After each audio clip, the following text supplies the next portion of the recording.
Welcome to the Explainer. Today we're doing something a little bit different, but honestly, so incredibly useful. We're going to eavesdrop on a super relatable family conversation that is just packed with English idioms. But more importantly, we're going to learn a brilliant cognitive hack so you can instantly remember every single one of them. Let's just dive right into it. Read along with me and let's experience the raw flow of this conversation. Imagine a typical evening at home. How was your day at school today, Nicole? It was great, Mom. I gave a presentation on Hillary Clinton in government class. Afterwards, my teacher paid me a compliment. What did she say? She said my presentation was head and shoulders above the others. Way to go! She also said I should go into politics just like Hillary. You're so gung-ho about school, it drives me crazy. Ted, don't butt in. You're just jealous. Right, you hit the nail on the head. I'm green with envy. Would you just shut up? You're on thin ice with me right now. Oh no, look at me. I'm shaking in my shoes. Okay, let's pause right there. I have a quick question for you. If you were to close your eyes right now, right this second, how many of those idiomatic phrases can you actually remember? I mean, maybe head and shoulders above, maybe green with envy? If you're struggling to recall all of them, please don't worry. It is literally so difficult for the human brain to hold on to abstract phrases after just a single casual pass. We need a way better system to lock them in. Section 1. Decoding memory techniques. Okay, let's dive right into this because we're going to fix this memory problem right now, using a totally world-renowned technique.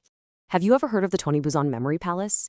If you aren't familiar, this is a brilliant cognitive technique that basically hacks your brain's natural ability to remember physical spaces and really vivid images.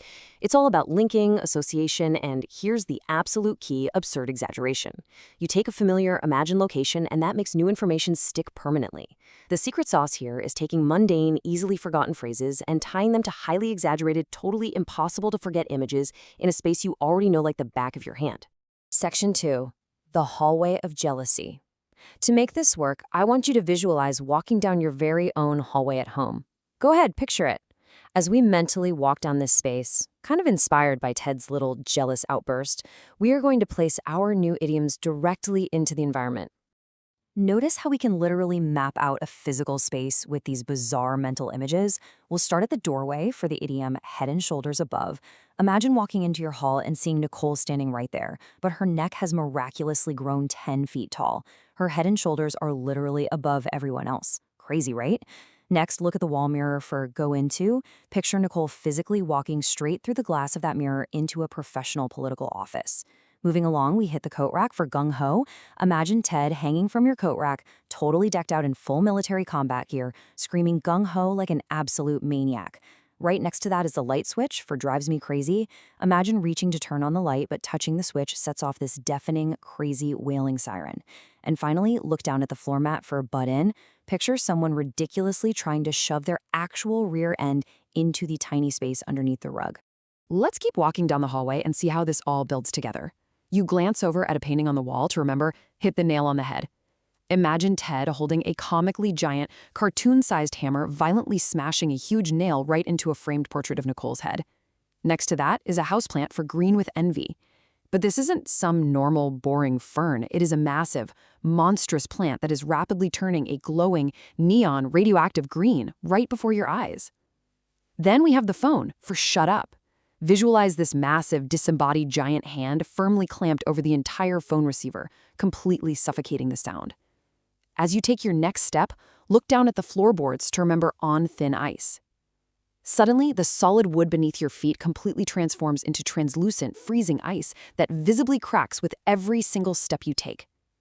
Finally, we reach the shoe cabinet for shaking in my shoes. You throw open the cabinet doors, and all the shoes inside are miraculously alive, just dancing, rattling, and vibrating uncontrollably. Section 3. Making your memory stick. So, the absolute crucial point here is understanding exactly why this works so flawlessly. To truly grasp the power of the Tony Buzan method, we need to compare those boring, literal phrases we started with to the wild, exaggerated mental images we just finished creating in our hallway. Just look at this comparison right here. On one side, we literally just have the words gung-ho. It's flat. It's just generic text on a screen. Your brain easily filters out and forgets a generic phrase like that, right? I mean, it processes millions of words a day. But on the other side, you have Ted dangling off a coat rack, fully decked out in military camo, screaming at the top of his lungs.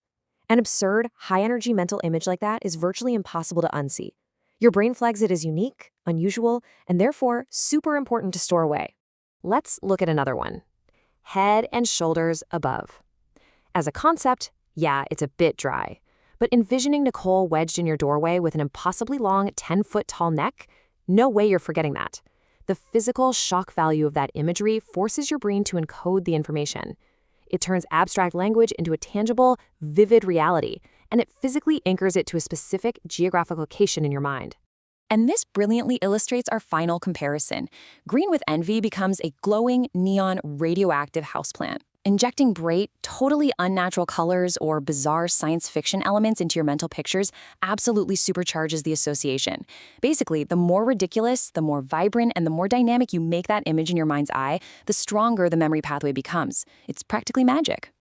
By intentionally creating this totally ridiculous hallway of jealousy, you have just hardwired 10 distinct idioms into your brain in a matter of minutes. Think about that. You didn't rely on boring rote memorization. You used space, imagination, and extreme exaggeration.